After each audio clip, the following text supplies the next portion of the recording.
What's up guys, this is Miasin. Since the ban list, I figured I might as well make a video on the best engines that you can play in your deck. Sometimes we're kind of lost and we try to ask ourselves, what can I add to my deck that would make the deck more consistent, more powerful, more resilient to hand traps? And honestly, the answer is pretty complicated. It does depend on what deck you're playing. So that's the reason why I'm making this video, just to give you guys a bunch of ideas. But that doesn't mean that all these engines are going to be good for your deck. They might be good for different kinds of decks. Anyways, before we go any further, y'all already know the drill. Smash the like and subscribe button, and let's get right into it. Alright, so first things first, the Horus engine, obviously really good, really generic. It gets you just free rank 8s.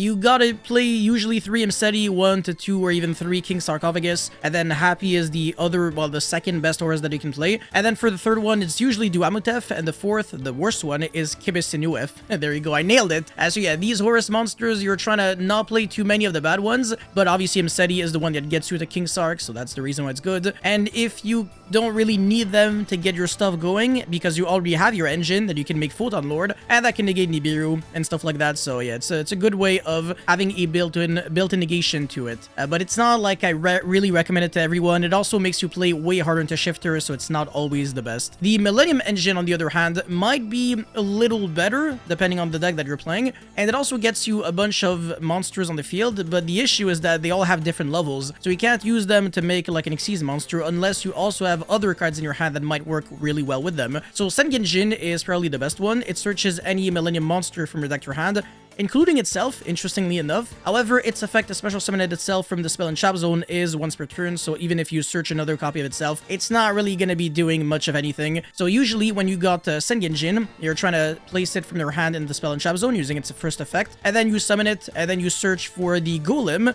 and then you do the same thing with Golem, so you pay 4,000 life points, so 2k for each, and then you're gonna be searching the Wedju Temple, and then that can place something else from your hand into your spell and trap zone. And if you're playing the Snake Eye deck, then you got yourself 2 bodies already, as well as the field spell and potentially a monster in the spell and trap zone. So you can start potentially benefit off of that. So yeah, it's just really good if you want a few bodies, and also if you play stuff like Effect Veiler that you can normal summon for the Golem, you can make Ancient Fairy Dragon, destroy the Wedju Temple that you search with it, and then you can search any field spell if you're choosing. So if you're playing like maybe ABC, that could also be really good. So if you got any of these 2 cards with even like Veiler or some other level 1 tuner monster, it doesn't really matter too much.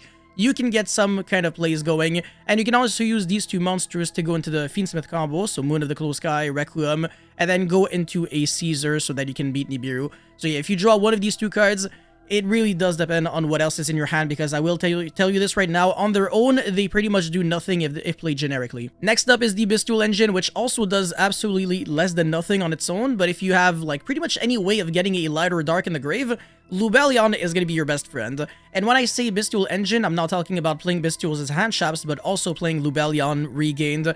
And if you really want to, you can play Branded Beast or whatever. Not super needed. I think Regained is the better one, because that card gets you an infinite grind game. So if your deck kind of has like a grind issue, this could really help it out.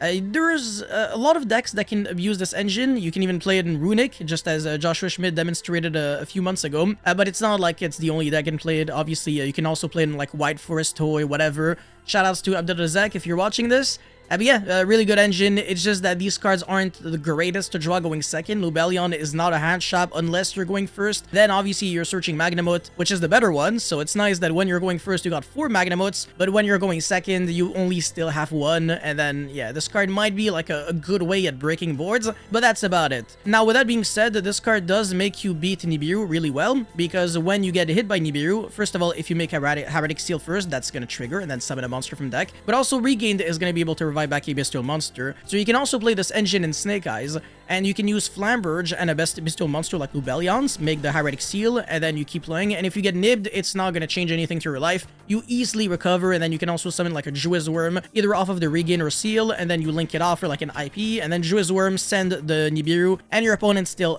starts the turn with absolutely nothing. So yeah, it's an engine that can help a lot of decks, but like I said, on its own, it's not the greatest, and going second, it's also not the best. Now, these Kashtira cards are a little more self-sufficient in a way. Fenrir, I think, is like the better card if you only have this and like, let's say, nothing else. You can go special summon Fenrir and then search yourself the Unicorn, and then next turn, even if your Fenrir dies, you special summon the Unicorn, search the Birth, and then special summon back the Fenrir, and I can also search another monster. So it gets you a lot of plays going, which is really cool. And obviously the field spell gets you anything you need. So if you already have like the field spell plus any Kashtira monster, you search the other one, and then you summon the unicorn, search the birth, and then either discard the Fenir or whatever, and then you can also normal summon it without tribute using the birth, and then you can link them off or make a Draco sack, whatever, and then just keep generating so many bodies. It's honestly a great engine. I really recommend. It's especially good in Snake Eye, and one of the best things about this engine is the fact that the field spell is a card that you can send for your Snake Eye effects. So you can even justify playing 2 Snake Eye Oak or 2 to 3 original Sinful Spell Snake Eye in your deck, and it would work out fine. It doesn't really conflict too much because you're always going to start with it. It's not like its continuous effect really matters, at least for Snake Eye. For Kashtira it might, but yeah, no, this is especially the kind of card that you're only really playing to get yourself some fuel for your Snake Eye effects, and also just generate some nice Kashtira monsters, which also get you a backup plan if you get shifted, because these cards, they apply a lot of pressure on their own, like I said, and Unicorn can be particularly good against Yubel, because their extra deck is like 2 Phantom of Yubel, and then pretty much 13 different one-ofs, or maybe they can play like 3 Phantom of Yubel and then they still only play one-ofs. So yeah, well, sometimes when you can target the correct card with Unicorn, it really hurts a lot. And Fenir, being able to banish a Yubel face down is game. They have no way to recycle it back, so they're pretty much just not playing a real deck anymore. So yeah, this card is remarkable. Next up, obviously, we got the Wanted package with the Abel Star, etc., but that's a given, and it's not really like an engine anymore at this point. But yeah, just keep an eye out on Azamina, which is coming out in Rage of the Abyss. I will be making another video on that. And yeah, the Fire King engine is either a deck or an engine. You can play Fire King with Snake Eye.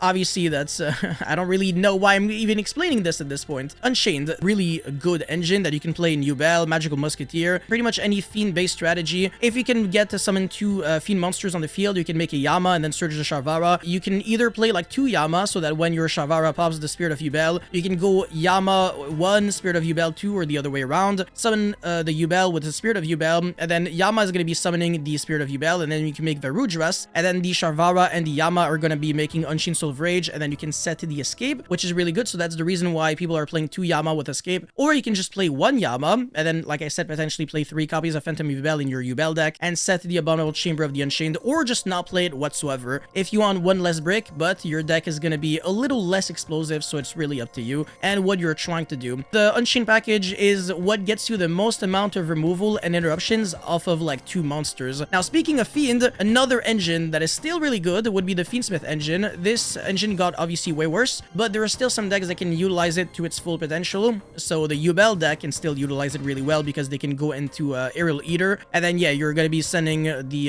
Samsara, and then you can go Muckraker, Viback, and pretty much full combo. So it's really reminiscent to what the Snake Eye deck used to do. Beatrice and Snake Eye Ash, Princess, Revive Back, and then Snake Eye combo utilizing the Fiendsmith engine. Now, if you're not playing the Yubel deck, you can still kind of use the Fiendsmith engine really well in other decks. Lightsworn, for example, they can make Pilgrim Reaper using just like a Vice. That's like a mill 5, which is not too bad. I will take it. Not to mention that very similarly to the Horse engine, you can also beat Nibiru by making East Caesar as early as possible, and also you generate a lot of bodies, so you can also make the Link 2 that fuses, and then go for DSE Ray, and then also use that Link 2 to Link Climb, and then get back the Link 2 while equip it to DSE Ray, and that gets you an Omni Negate. So it's overall a very good engine, and also going second, it's just really good. If you can turn like 2 monsters into Moon of the Closed Sky, and then summon Fiendsmith Engraver, and then equip the Link 1, you can also out like cards like Colossus, which is nice. Gets you some nice form of removal and infinite grind game, which is my favorite part about the Fiendsmith engine. It's not even about like the early advantage that I get, it's the fact that I get infinite recursion for days, and even if my opponent breaks my board, I can still rely on the cards in my graveyard to win. Now, the Nadir Servant and Dogmatica Maximus package that people are playing in Voices Voice is not too bad. It is an engine that I think is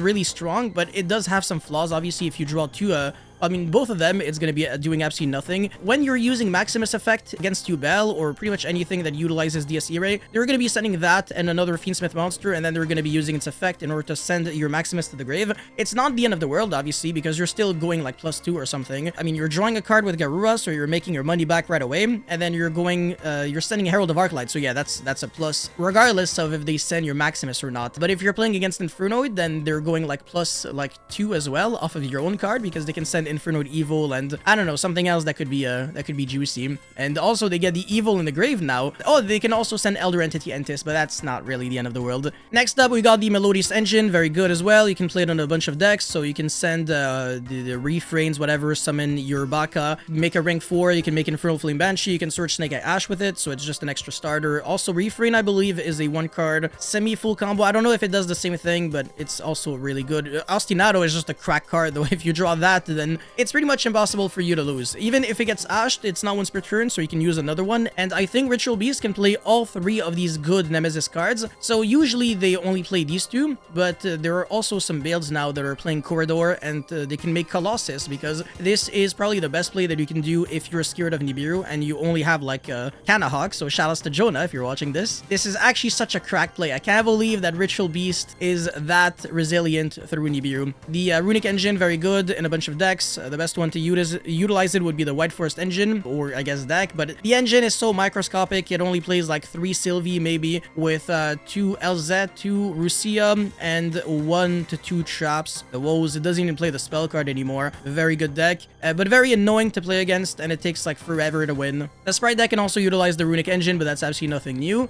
The Sky Striker engine is really good as well, because you got Hornet Drones that can summon Kagari, recycle back your Hornet Drones, so that's a 1-card link too. Or within Engage, you can search like pretty much everything. You can search Shark Cannon, Widow Anchor, which are good cards going second. You can search Afterburner, Jamming Waves, etc. But you're playing a lot of cards that can only be used when you control no monsters in your main monster zone, which do conflict with Bestials, Phantasma, and Nibiru. So keep that in mind. It is really annoying sometimes. The Yubel package can also be very good. It's 3 to 4 field spells if you want to play Terraforming, and then you gotta play 2 bricks. So Spirit of Yubel and Yubel. Ironically, if you draw these 2 cards, it's not really a brick. It's if you draw both of them, it's fine. But if you draw only one of them, then it's garbage.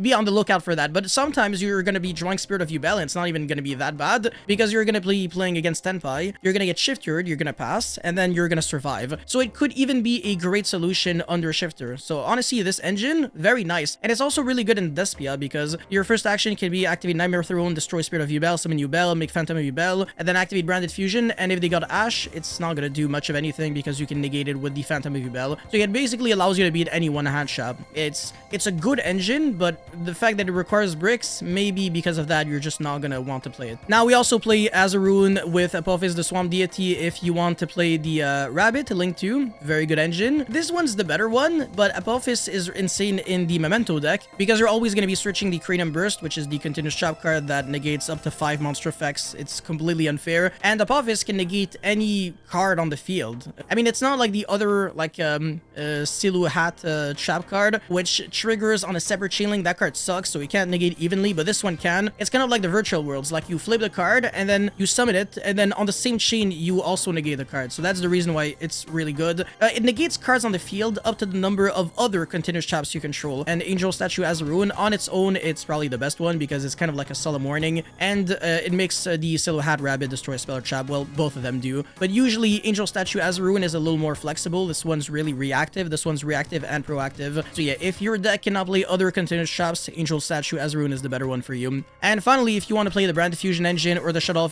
Fusion engine in your deck, it could make sense. But I think Shadal Fusion package is only really good in like Chimera, in the side deck as well. You're not trying to main deck it. It plays a lot of bricks as well. So you got to play like Nail Shadal Ariel with maybe Shadal Dragon, and then the other cards that you're sending obviously are insane, and you can make the Abkalone, which is also a really good card. And then I don't know if you're really trying to search something else after that, but still, it's a lot of value off of one single card. And finally, for some good standalone cards, I could recommend the Dark End Evaporation Dragon. Decent card going second, so you can summon it and then destroy a monster your opponent controls, and it's a level 8 Dark Dragon. So it could be good, depending on what deck you're trying to play this in. And you can also use this other effect, the Fusion Summon, so I also don't know if this is really going to be good for you, but it could be decent in Despia. I don't know, I have no idea. Small World could be good for consistency if you're playing like Snake Eye Far King. Lullaby of Obedience as well. Great card overall. Metaltronius is insane because it's a board breaker and kind of like an engine starter. There is a lot of things that you can do with this card. I'm going to make a full video on it. Don't worry about it. Triple Tactic Thrust, the whole package, as well as the normal traps along with it. So different dimension, ground, dimensional barrier, magic deflector. These are probably the best targets for this card. And obviously, if you're going second, then you can start searching like Triple Tactic Talent, Dark Ruler, Evenly Matched, which are also very good board breakers. So sometimes you don't even need to rely on hand shops. You can just utilize board breakers and these kinds of going first cards, and you should be fine. Anyways, that's all I had for this video, guys. Thank you so much for watching. Don't forget to like and subscribe, and let me know your thoughts on the best engines to play this format, and I'll see you guys very soon. Peace.